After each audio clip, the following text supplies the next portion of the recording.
In this tutorial, I will show you how to set up a lighting effect by changing an object's material glow. If you're going to be using lots of lights in your game, then this is a more efficient way to create a similar effect, as Sandbox is only able to support up to 32 lights. First, I will show you how to set up multiple triggers to turn on a single light. Then I will show you how to set up multiple triggers whereby each one is attached to its own light. I already have my scene set up here, and as you can see I have an object which I'm going to use as my light. I need to get a proximity trigger, so go to Entity, Triggers, Proximity Trigger. Click on the Follow Terrain tool to help you place it. Call your trigger something sensible to help identify it.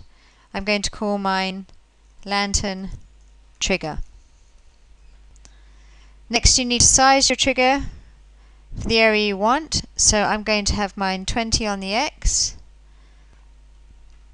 10 on the Y, and 5 on the Z.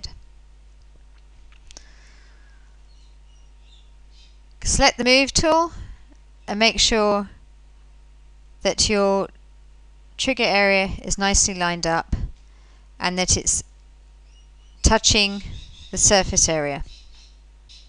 As with all Flowgraphs, you need to consider on which entity you'll place your Flowgraph. A good rule of thumb is to always place it on the object you wish to have multiple instances of. In this case, it's our trigger. So click on your trigger, scroll down, and go Create Flowgraph. Select New, give it a name. We're going to call it Lantern Glow, and press OK. You can see it's made a new file here. So now we're going to make our flow graph. So we need a start node to start it off, right hand click, add node, miscellaneous, start, and then we need our default material parameter. So right click, add node, entity, material parameter. It's asking us to choose the object we want to get the material for. Go into your game, click on your object, come back, and over choose entity, right click and say assign selected entity. With your entity material parameter box highlighted, go over here to the parameter float and click in the box. You can see a button appear. The first time you click on that button, you'll be given 5 options, which are alpha, ambient multiplier, glow, opacity and shininess. Unfortunately, as there's a glitch in the system, then it only appears once. So if you see it, it's a good idea to write it down. Mine has already been activated, so when I click on it, I just get an error.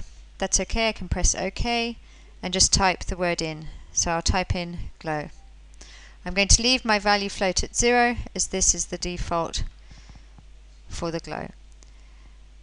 So from output, go get material parameter.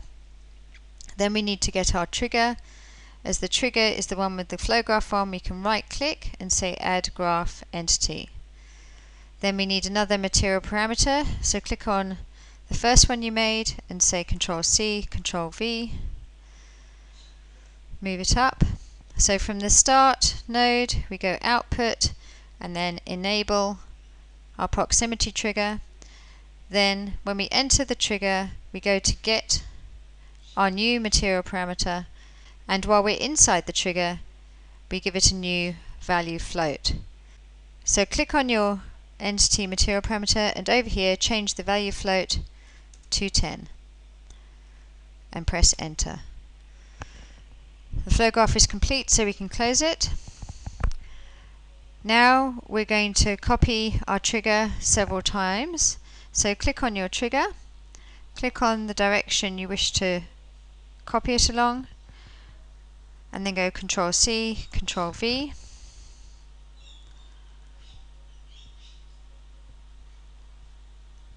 And then one more time, Control C, Control V.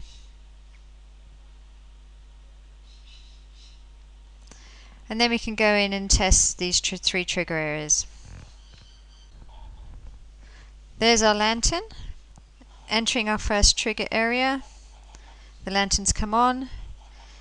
Going out, it turns off. In the next trigger area, it turns on, off, and the last trigger area, on. Finally, I'm going to show you how to copy our triggers so that each one has its own lantern.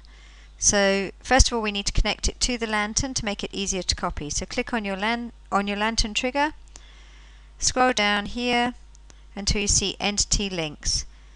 Under Entity Links, click the button that says Pick Target. So click Pick Target and then click on your object you wish to glow. I have two parts to my lantern, so I need to pick two targets to collect both parts. Now you need to select all the objects, so select your trigger and your light, and then click on the axis you're going to copy along and go Control C, Control V, and move it, Control C, Control V, and move it, and then we can go in and test that these are working. So here are your lanterns. Going into the first trigger area, the light comes on, the others remain off.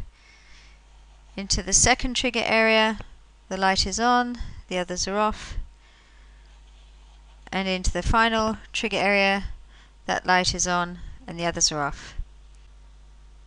I hope you find this tutorial useful and has given you ways to make more creative effects.